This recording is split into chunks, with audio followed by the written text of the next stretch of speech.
Hello साथियों, नमस्कार। बलबीर प्रसाद के यूट्यूब चैनल में आपका बहुत स्वागत है। तो साथियों, आज 14 अप्रैल है बाबा साहब भीमराव अंबेडकर जयंती। संविधान निर्माता, भारत के विश्व महानायक कहे जाने वाले और भारत रत्न बाबा साहब अम्बेडकर जी की आज जयंती है। तो इस शुभ अवसर पर सुबह से ही आज तैयारियां हो रही हैं। बाबा साहब की मूर्ति PWD गेस्ट हाउस में ये भव्य कार्यक्रम होना है, तो वहाँ की ओर प्रस्थान कर रहे हैं। चलते हैं, दिखाते हैं आज वहाँ पर बाबा साहब की जयंती को किस प्रकार से मनाया जाता है। आप लोगों के साथ इसको सेलिब्रेट करते हैं।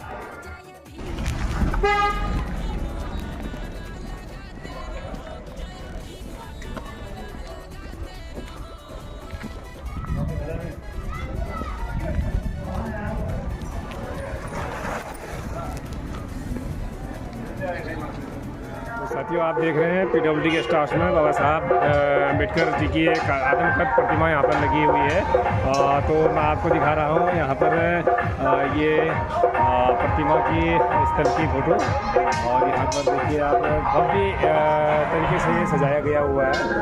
और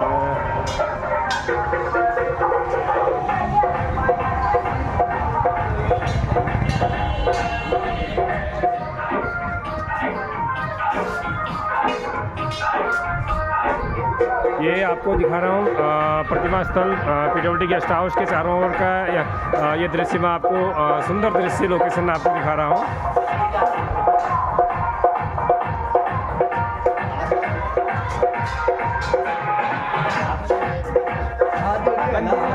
और यहाँ पर देख रहा हूँ मैं, कहाँ से हो?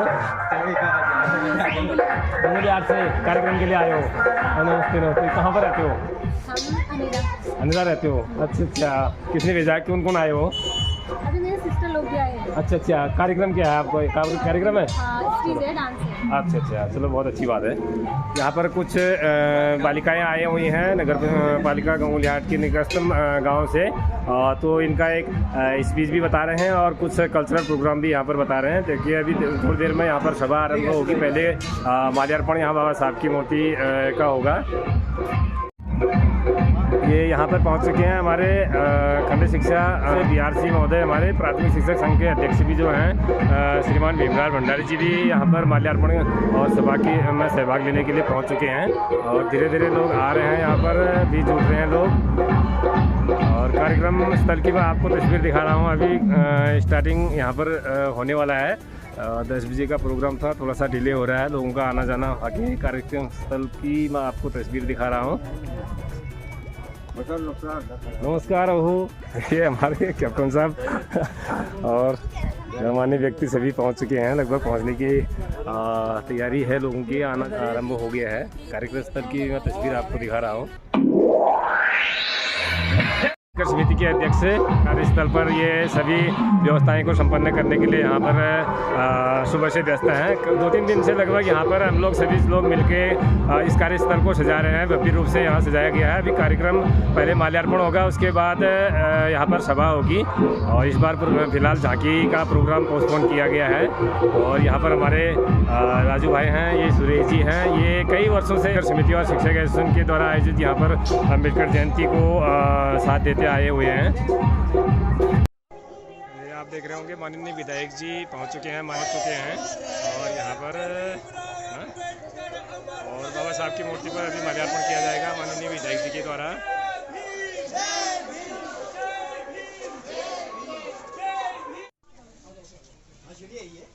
डॉक्टर भीमराव अंबेडकर अमर रहे, अमर रहे।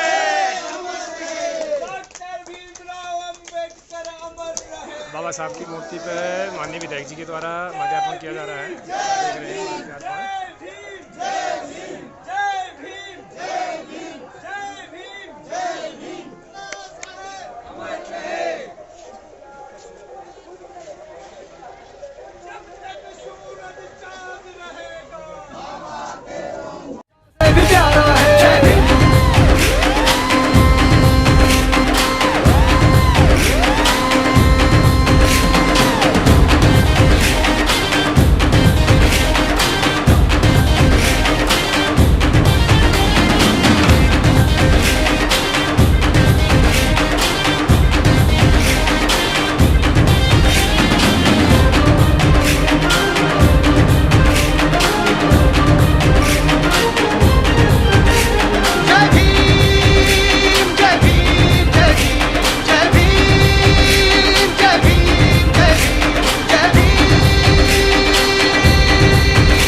साथियों, अब PWD गेस्ट हाउस के प्रांगण में सभा के लिए लोग बैठ चुके हैं। आप देख रहे हैं संचालन शिक्षक एसोसिएशन के उपाध्यक्ष से श्रीमान विनोद गंगोला जी के द्वारा किया जा रहा है इस सभा का संचालन। आप सभी का तहे दिल से हार्दिक स्वागत अभिनंदन करता हूँ और सबको बधाइयाँ अर्पित करता हूँ कि इस समारोह जितने भी समाज व्यक्ति यहाँ पहुँचे हैं, माताएं बहनें, मेरे हमउम्र साथी और छोटे प्यारे बच्चों, मैं पुनः आप लोगों का हार्दिक अभिनंदन स्वागत करता हूँ। इससे पहले सभा शुरुआत से ये करें कि आपकी बैठ रखकर हो गया है, मैं बैठ लगाने को बाबा साहब अमर रहे, बाबा साहब अमर रहे। तो साथियों नमस्कार, मैं बलबीर प्रसाद शिक्षक एसोसिएशन गंगोली हाट अध्यक्ष से आप सभी लोगों का इस कार्यक्रम में स्वागत करता हूँ। विश्व महानायक द सिंबल ऑफ नॉलेज संविधान निर्माता डॉक्टर भीमराव अंबेडकर जी के अनेक समाज सुधारक कार्य किए। तो साथियों, एक विकसित और भारत का निर्माण करने का प्रयास किया। तो आज हम लोग, हमारी जो शिक्षा, हमारे जो युवा पीढ़ी है, उन लोगों को बाबा साहब से सीखने की आवश्यकता है। तो इस प्रकार से आज एजुकेशन केवल किताबी शिक्षा तक सीमित रह गई है। तो मेरा पर्सनली सुझाव है कि अपने बच्चों को जो किताबी शिक्षा है, उस किताबी की शिक्षा के अलावा नैतिक शिक्षा, व्यवहारिक शिक्षा का ज्ञान देना जरूरी है कि हमारे समाज में एक रूपता कैसे आए, समरसता कैसे आए, समानता कैसे आए। इस पर हम लोगों को आज कार्य करने की जरूरत है। बाबा साहब की जो थीम थी, बाबा साहब के जो विचार, ये जो अंधविश्वास, रूढ़िवादी और ये जो जातिवाद है, ये सब खत्म हो। ये राष्ट्रीय निर्माण, स्वच्छ विकसित भारत की कल्पना तब जाके हो सकती है। जब तक हमारे अंदर से ये शंकाएं, ये अंधविश्वास, ये संकीर्णताएं जब बाहर नहीं जाएंगी तो हमारा एजुकेशन लेने का भी कोई फायदा नहीं है। एजुकेशन किताबी शिक्षा नहीं होनी चाहिए, एजुकेशन को हमारी व्यवहारिक शिक्षा के रूप में हमें लेना होगा। उन्हें मुझे मुख्य वक्ता में बोलने का अवसर दिया, तो मैं अपनी वाणी को यहीं विराम देता हूँ।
उस जमाने में कुछ और था, लेकिन वो चीज आज इन मंचों से कहने की आवश्यकता नहीं है। आज कौन नहीं हमारा, यहाँ पर पंडित जी हमारे साथ हैं, ठाकुर साहब हमारे साथ हैं, इनके हमारे न्योते पत्ते हैं। कहीं न कहीं शादी ब्याह भी हो ही रहा है। क्या इस बात को तो मानेंगे आप? आज 14 अप्रैल का दिन है, इसको अम्बेडकर जयंती के रूप में मनाया जाता है पूरे देश में धूमधाम से।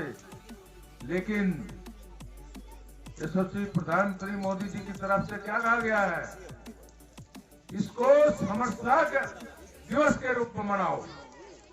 समाज को समरस बनाना है, इसलिए समरसता दिवस के रूप में आज ये अम्बेडकर जयंती मनाई जा रही है।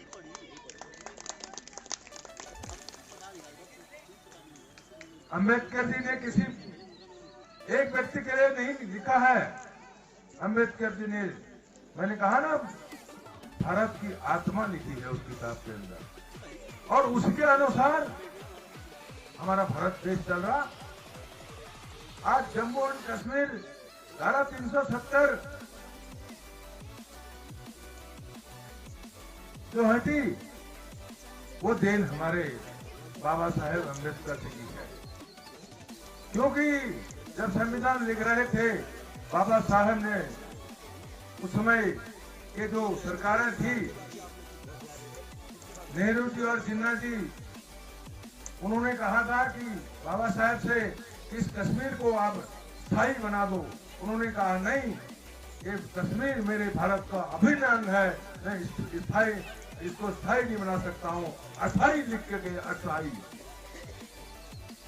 ये उनकी मान्यता थी, ये उनकी बुद्धि विवेक का काम था, जिसको आज हम कोर्ट के माध्यम से जम्मू और कश्मीर का हिस्सा हमारा हो पाया।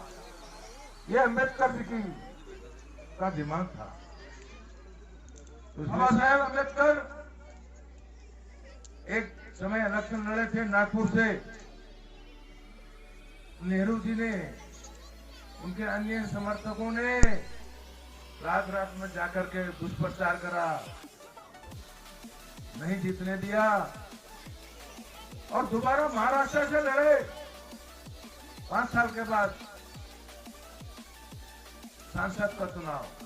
वहां भी उनका दुष्प्रचार करा, वहां भी जीतने का नहीं दिया। दीनदयाल उपाध्याय जी, हाँ, कि भारतवर्ष का एक विद्वान व्यक्ति बाहर ही रह गया है, तुम तो अंदर ऐसी लोग हो। समय राज्यसभा सदस्य बना करके अंदर भेजा गया। हमारे विद्वान शिक्षकों को याद होना चाहिए कि हमारे बाबा साहब को पढ़ने में किसने रोका, सांसद बनने में किसने रोका, ये जरूर याद होना चाहिए।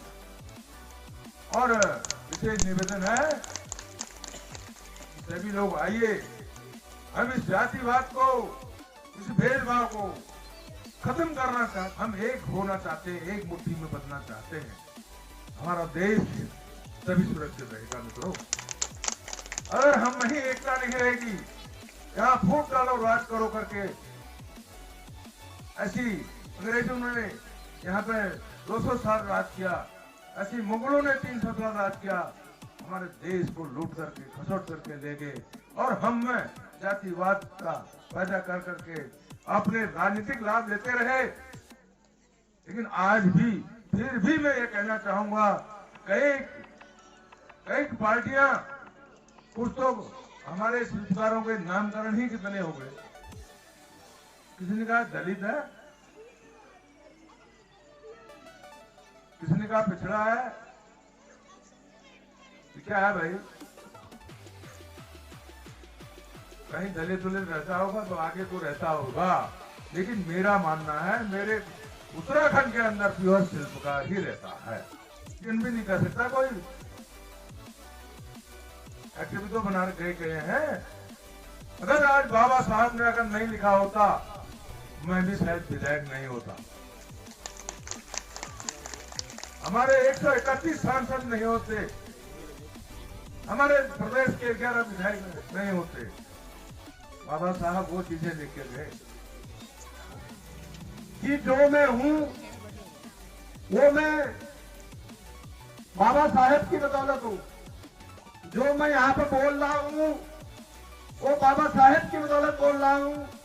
जो यहाँ पर हमारे साथी बैठे हैं वो अपने अधिकार से यहाँ पर बैठे हैं। ये सब स्वतंत्रता हमको बाबा साहेब द्वारा प्रदत्त की गई है, उनके द्वारा संविधान लिखा गया, हमारे अधिकार फिक्स किए गए। उनके द्वारा उनकी जीवनी आप देखिए। बखान नहीं करना चाहूंगा क्योंकि मेरे से पहले जो वक्ता थे उन्होंने कहा है सारी जो भी घटनाएं हुई थी तत्कालीन परिस्थिति उनके मद्देनजर उन्होंने जो अपने कार्य क्षेत्र को चुना, अपने समाज के लोगों के लिए चुना, महिलाओं के लिए चुना। जिस वर्ग का कहीं से कहीं तक समाज में बिल्कुल कहीं से कहीं तक काम नहीं था, उसके लिए उन्होंने काम किया। मेरा जो ये काम आगे बढ़ाएगा कौन? ये काम बढ़ाएंगे जो हमारा शिक्षित वर्ग है। अपने लोगों के बीच जो जगाने का काम आप कर रहे हैं वो काबिले तारीफ है। अगर दूसरे को नहीं देखना है तो हम शिक्षित हैं, हमें शिक्षा देने का काम है। अगर हम हमारा समाज इकट्ठा नहीं होगा, आप एक पत्थर लीजिए, एक जानवर में मारिए, कुत्ते में मारिए, वो भाग जाएगा। एक मधुमक्खी छत में मारिए, आपको मधुमक्खियां घर तक नहीं छोड़ेंगी। कहने का तात्पर्य है यूनिटी।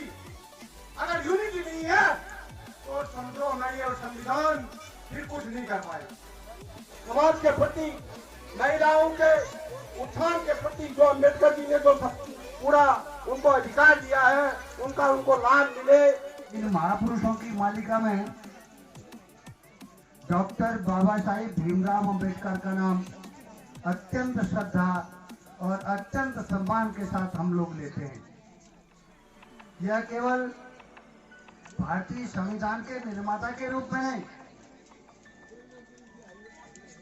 यह बाबा साहेब भीमराव अंबेडकर की समाज के प्रति दृष्टि, समाज के प्रति समरसता का भाव और समाज को समृद्ध बनाने की दिशा में उनके संपूर्ण जीवन जो उन्होंने समर्पित किया था, उसके लिए भी आज 14 अप्रैल स्मरणीय हो जाता है, सम्माननीय हो जाता है। हम देखते हैं हमारी महिलाएं हर कार्य क्षेत्र में आगे हैं, हर क्षेत्र में आगे हैं।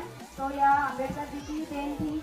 नहीं तो उस टाइम पे महिलाओं को पर्दे में रखा जाता था और उन्हें घर से बाहर नहीं निकलने दिया जाता था। अगर अम्बेडकर जी इतना प्रयास नहीं करते तो शायद आज भी वही स्थिति होती और हम इतना आगे नहीं बढ़ते। आप लोग, हम लोग सब इतना आगे नहीं बढ़ते। आज भी हमें अलग ही रखा जाता, हमें पर्दे में ही रखा जाता। लेकिन अम्बेडकर जी का धन्यवाद करना चाहूँगी कि उन्होंने इतना सोचा और केवल एक वर्ग के उत्थान के लिए ही नहीं, उन्होंने जो भी उस दौर के कमजोर वर्ग थे, जिन्हें दबाया जाता था, जिन्हें पीछे किया जाता था, उन सब के उत्थान के लिए उन्होंने सोचा और उन सब के उत्थान के लिए सोच करके उन्होंने संविधान का निर्माण किया, जिसमें उन्होंने सबके अधिकारों का अच्छे से ध्यान रखा और सबसे हमें बाबा साहब के प्रेरक विचारों को अपनी जिंदगी में उतारने का संकल्प लेना चाहिए। तो साथियों वीडियो शेयर करें, जो साथी चैनल में नए हैं चैनल को सब्सक्राइब करें, बेल आइकन दबाएं ताकि मेरी वीडियो आप तक सबसे पहले पहुंचे। धन्यवाद, मिलते हैं नए वीडियो के साथ।